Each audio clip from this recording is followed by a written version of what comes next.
नमस्ते विद्यार्थियों।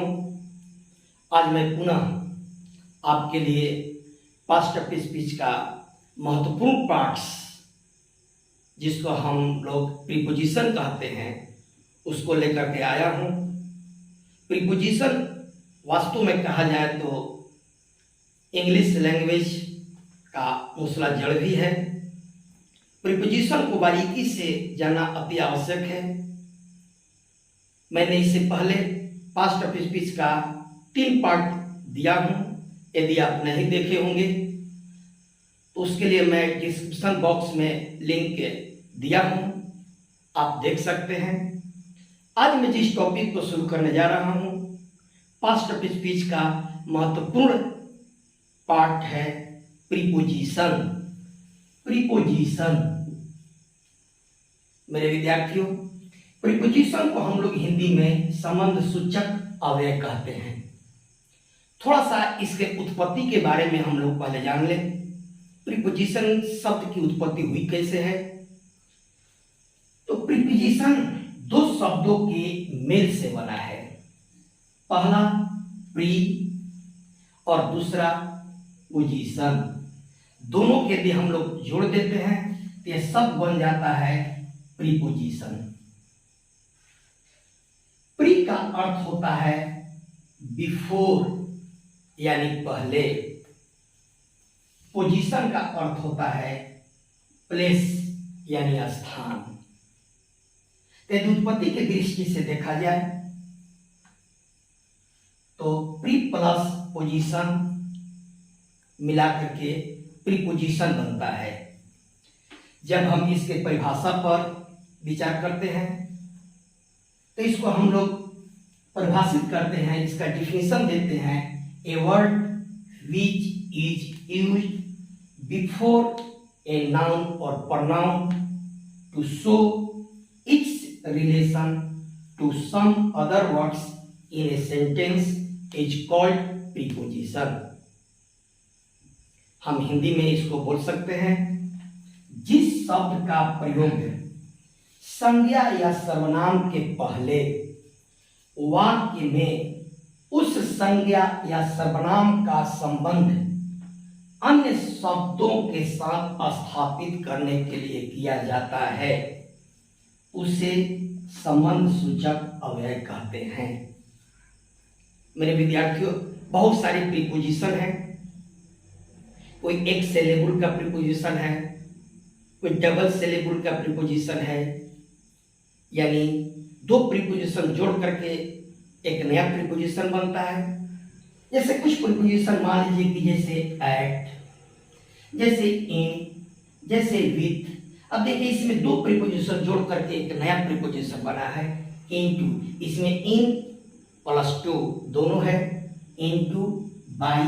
इस तरह से बहुत सारी प्रीपोजिशन है, अलग अलग इसका प्रयोग भी है। एक ही प्रीपोजिशन का कितने अर्थों में प्रयोग होता है। जब हम लोग ग्रामर का अगला टॉपिक में हम लोग आएंगे, जब प्रीपोजिशन चैप्टर लेकर के स्पेशल आएंगे, उसमें इन सारे प्रीपोजिशनों को अलग अलग तरीका से कैसे प्रयोग होता है वाक्य में, इसके बारे में हम आप लोगों को बताएंगे।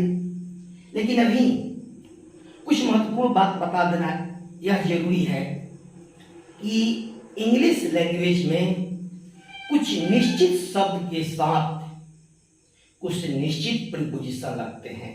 यानी हम कह सकते हैं किसी खास शब्द के साथ खास प्रीपोजिशन का प्रयोग होता है। मेरे विद्यार्थियों, जैसे मान लीजिए कि खास शब्द को हम लेते हैं फॉन्ड, माने आप जानते हैं शौकीन। फॉन्ड के बाद हमेशा ऑफ प्रीपोजिशन लगता है। जैसे मान लीजिए कि हम वेट लेते हैं, वेट के बाद हमेशा प्रीपोजिशन फॉर लगता है। यानी कहने का मेरा मतलब यह होगा, किसी खास शब्द के साथ खास प्रीपोजिशन का भी प्रयोग होता है। लेकिन कुछ शब्दों के साथ अलग अलग भिन्न भिन्न अर्थ में, भाव में भिन्न भिन्न प्रीपोजिशन का प्रयोग किया जाता है। यह वाक्य के अर्थ या उसके भाव यानी मीनिंग और सेंस पर डिपेंड करता है। कहने का तात्पर्य यह हुआ कि हिंदी के एक ही विभक्ति के लिए अंग्रेजी में भिन्न भिन्न प्रीपोजिशन का प्रयोग किया जाता है। जैसे उसके लिए मैं कुछ उदाहरण आपको देना चाहता हूँ। कुछ उदाहरण के माध्यम से हम लोग समझें कि कैसे हिंदी के एक ही विभक्ति के लिए अंग्रेजी में अलग अलग प्रीपोजिशन का प्रयोग करते हैं। जैसे हम हिंदी में लिखते हैं कि वह बस से यात्रा करता है। देखिए विभक्ति है से। इसका ट्रांसलेट यदि हम लोग अंग्रेजी में करते हैं तो करते हैं ही ट्रेवल्स बाय बस। देखिए से के लिए यहां बाय प्रीपोजिशन लगाया गया। फिर दूसरे वाक्य यदि हम देखते हैं वह कलम से लिखता है। देखिए फिर से विभक्ति आया। जब इसको हम अंग्रेजी करते हैं तो he writes with a pen. यहां देखिए से के लिए विथ प्रीपोजिशन आया। फिर यदि हम आगे देखते हैं वह स्याही से लिखता है। इसमें भी से विभक्ति है। इसके लिए हम प्रीपोजिशन इन का प्रयोग करते हैं यानी ही राइट्स इन इंक। वह पटना से आता है या पेन से पत्ते गिरते हैं। इसमें भी से का विभक्ति है यानी यहां भी से विभक्ति है। यदि इसका ट्रांसलेट करते हैं तो ही कम्स फ्रॉम पटना। देखिए यहां भी से के लिए फ्रॉम प्रीपोजिशन हुआ। दूसरा वाक्य लेते हैं वह सफलता से खुश है। देखिए इसमें भी हिंदी का विभक्ति से ही है लेकिन प्रीपोजिशन हमारा बदल रहा है यानी he is glad and success. यानी कहने का मतलब यह है कि बहुत सारे शब्दों के साथ भिन्न भिन्न प्रीपोजिशन का प्रयोग किया जाता है। यह वाक्य के मीनिंग एंड सेंस पर डिपेंड करता है। इसीलिए यह नहीं समझ लेना चाहिए कि से के लिए एक ही प्रीपोजिशन है। जैसे उदाहरण से आप समझ गए होंगे। कहा जाता है कि शब्द के बाद प्रीपोजिशन आता है नाउन या सर्वनाम का संबंध स्थापित करता है। लेकिन आपको वाक्य ऐसे भी मिलेंगे जिसमें आप पाएंगे कि वाक्य के अंत में प्रीपोजिशन आता है। जैसे मान लिया जाए, एक उदाहरण मैं देता हूं। जैसे what are you looking for. आप क्या खोज रहे हैं। तो देखिए इस सेंटेंस के अंत में प्रीपोजिशन आया। जब हम स्पेशल प्रीपोजिशन चैप्टर जब शुरू करेंगे तो इसके बारे में हम डिटेल से पढ़ेंगे।